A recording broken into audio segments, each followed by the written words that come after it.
আজ আপনাদের সাথে শেয়ার করব ঝিঙের একটি রেসিপি।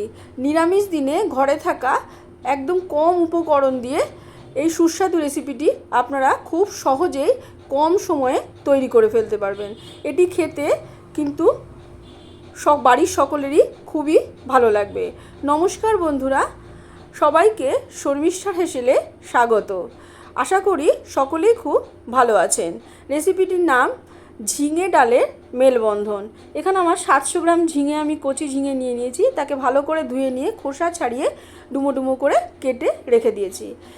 এবার কড়াইতে 60 গ্রাম আমি মুগের ডাল নিয়েছি, সেটাকে লো মিডিয়াম ফ্লেমে রেখে শুকনো খোলায় ভেজে নিতে হবে, হালকা লাল করে। বেশি লাল করে ভাজবেন না, তাহলে সেক্ষেত্রে ডালের সাথে যখন ঝিঙেটা মেশানো হবে ডাল কিন্তু সিদ্ধ হবে না, ভালো লাগবে না খেতে।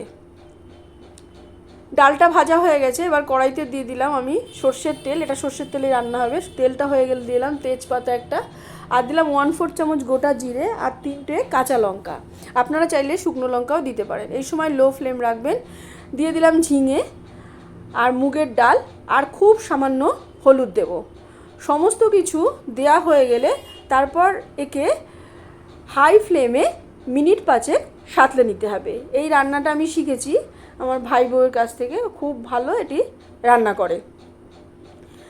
আপনারা যারা আমার চ্যানেলের নতুন বন্ধু, তাদের যদি আমার রান্নাগুলো ভালো লেগে থাকে তবে চ্যানেলটি সাবস্ক্রাইব করবার অনুরোধ রইল এবং পাশে থাকা বেল আইকনটি প্রেস করে দেবেন, তাতে নোটিফিকেশানগুলো খুব সহজেই আপনাদের কাছে পৌঁছে যাবে।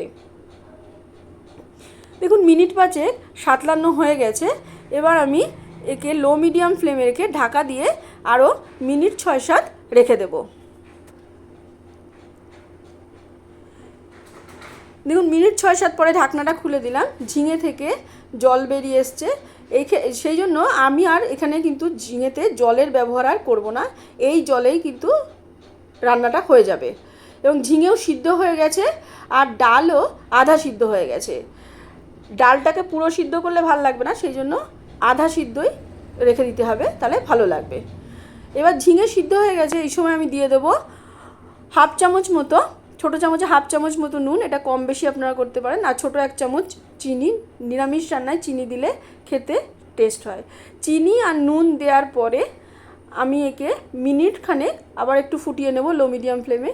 তারপর দিয়ে দেবো 1 চামচ সর্ষের তেল, কাঁচা তেল দিয়ে দিলাম এবং তারপর 30 সেকেন্ড মতো ফুটিয়ে নিয়ে গ্যাসটাকে আমি বন্ধ করে দেব এবং ঢাকা দিয়ে মিনিট 5 রেখে দেব। তাতে তরকারিতে একটা খুব সুন্দর গন্ধ আসবে এবং সেটা খেতেও কিন্তু খুব সুস্বাদু হবে। তৈরি হয়ে গেল ঝিঙে ডালের মেলবন্ধন। এটা ভাত, রুটি সব কিছুর সাথেই কিন্তু খেতে খুবই ভালো লাগে। আপনাদের যদি রান্নাটা ভালো লেগে থাকে তবে একটা লাইক করবেন, শেয়ার করবেন এবং কমেন্ট করে জানাবেন। আজ আসবো অন্য কোনো দিন অন্য কোনো রেসিপি নিয়ে। সবাই ভালো থাকবেন। ধন্যবাদ।